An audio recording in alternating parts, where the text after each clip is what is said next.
So, I'm just about done. There are just a few finishing touches I need to do before I turn this in, and I'll show you what to do right now. So, first things first, just something about when it was scanned, I've noticed that a lot of the ink, even though it was very black on the paper, kind of turned gray, and that actually is a problem for us. We want to make this all black. So, I want to show you how to quickly make this work. Before we do this, um, what I'm going to do right now is basically just get this ready for the scanner, I'm sorry, the printer. And let me show you a trick. I have all these layers here, and it's kind of annoying. I want it all in one layer so I can work with it. So what I'm going to do is go to Layer, and I'm going to say Merge Visible all the way down here at the bottom. And it doesn't look like anything changed, but if you look at your layers, all that stuff I had, all the outline of the butterfly and everything, it's now on one layer. Something else I'm going to do, I just don't like these. This was a line that came with it. I'm not crazy about that. So I'm going to come in with the eraser tool. And if the eraser is a little bit on the big side, I get kind of a smaller eraser. And I'm just going to really carefully, don't worry if it turns it into this design here. This just means it's transparent when it prints. But I'm going to get rid of that line right there. Just where like this was. I'm not crazy about how that turned out. And that line's going to be on everybody's design. So I'm going to say goodbye to that line. And then what I think I want to do is I want to turn everything else dark black that is intended to be black. So for this, you're going to get the magic wand tool again.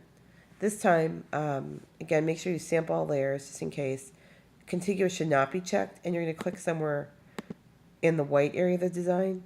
And if you look carefully, if I zoom in, you'll notice that there's like this outline around everything else. And this is the fun part. I'm going to grab the color black down here. So if it's not there, just double click and get it. And then get a brush and make it a nice big brush. Like, make it like 200, 300. Yeah, there we go. And oops, I just realized I had the wrong thing grabbed. Oopsie. Select, deselect, or edit, undo. I goofed up. I forgot to do something important. Because I still have the white selected, whatever I try to paint in here, it's going to paint all the white black. I don't want to do that. So I'm going to go to select. Oh, you know what? I don't know that. Let me try it. Select inverse. That's no good either. You know what? That's not going to work. I just realized what we have to do. We have to click the gray. Click the gray. My bad. And then, then you grab the brush. Yay. And just see how I painted in? And look at that. It just kind of cleans it up.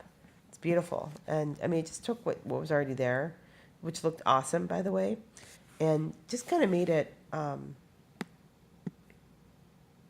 little darker. Now, at this point, if you want to do any cleanup, if you want to add anything to this design, now's the time. So you can come in with, again, a brush, and I recommend a smaller one. And if you want to do any painting in here, like for example, I'm noticing just because of the nature of the line there, it left this little spot. So I'm going to go back and fill that in because I don't really like that line there. It's just, call me crazy. Not crazy about stuff like that, but little things like that. So it's just about done. And I think I'll make another video because this one's gone on a little bit longer than I thought, that just shows how to turn all of this in and get it ready for printing on, so we can start making cyanotypes. So again, like if you have any areas you want to clean up, you can do that with this pretty easily right now. But that's how you make your butterfly on the computer.